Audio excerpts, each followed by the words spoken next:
Hi friends, బాగున్నారు అందరూ బాగుండాలా, మనమందరం బాగుండాలా అని మనస్ఫూర్తిగా దేవుని అయితే కోరుకుంటున్నా. చూడండి, ఒక చిన్న విషయము, ఎప్పటికైనా కానీ ఒక్క మనిషి ఎంత దుర్మార్గులు కానీ ఎంత దుర్మార్గుది కానీ ఎంత దుర్మార్గులైనా కానీ ఆప్తులో ఉన్నప్పుడు ఆదురుకునే వాళ్ళు, బాధలో ఉన్నప్పుడు ఓదార్చే వాళ్ళు మాత్రమే మంచి మనసున్న వాళ్ళు అవుతారు. వాళ్ళే ఒక దేవునితో సమానం చూసుకుంటారు. అవి రెండు చేసిన వాళ్ళని గాడ మనం మర్చిపోతే ఆ దేవుడు కానీ మనల్ని క్షమించడు.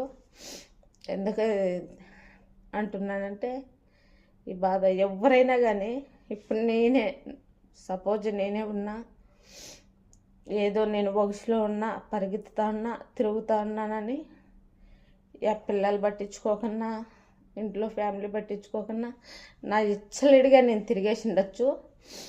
లాస్ట్కు ఒక చివరి స్థానం అనేది ఒకటి వచ్చిందంటే ఖచ్చితంగా మన పిల్లలే మనకు గుర్తొస్తారు. ఆ సిచ్యువేషన్లలో మన ఇంట్లో మనకు గుర్తొచ్చింది.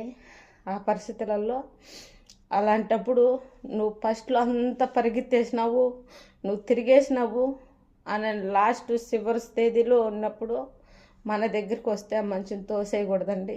అది చాలా తప్పు. ఎందుకంటే ఒక మంచికి ఒక చెడుకి ఎంత తేడా ఉంటుందో అంతే తేడా. ఎందుకంటే వాళ్ళు చేసిన తప్పే మనము చేస్తే మనము వాళ్ళ లేక సమానమే, చెడు లేక సమానమే, మంచి లేక సమానం కాదు. కాదు కదా. మనం ఎంత మంచి చేసినా మాటలు కాదండి, మంచి మనసు ఉండాల. ఇక్కడ నొప్పి ఉంటే ఇక్కడ కళ్ళనీళ్ళు వస్తాయి. ఈ మైండ్లో అనేది ఆలోచన ఉంటే ఈ నోట్లో నేలకలో మాట దాటిపోతుంది, పెదవులు మాట దాటిపోతుంది ఎప్పటికైనా కానీ. అలాంటప్పుడు అలాంటి ఆ స్థాయిలో ఉన్నప్పుడు వచ్చి పోయిన గతాలన్నీ పొడిసి పొడిసి పొడిసి పొడిసి పొడిసి గుచ్చి గుచ్చి మాట్లాడకూడదు ఎవరైనా కానీ. ఆ స్థాయిలో ఉన్నప్పుడు మాత్రము వాబరక్షణం అది ఇది అని ఎవరిని ఎత్తగొట్టి మాట్లాడకూడదు, ఎత్తగొట్టకూడదు కానండి.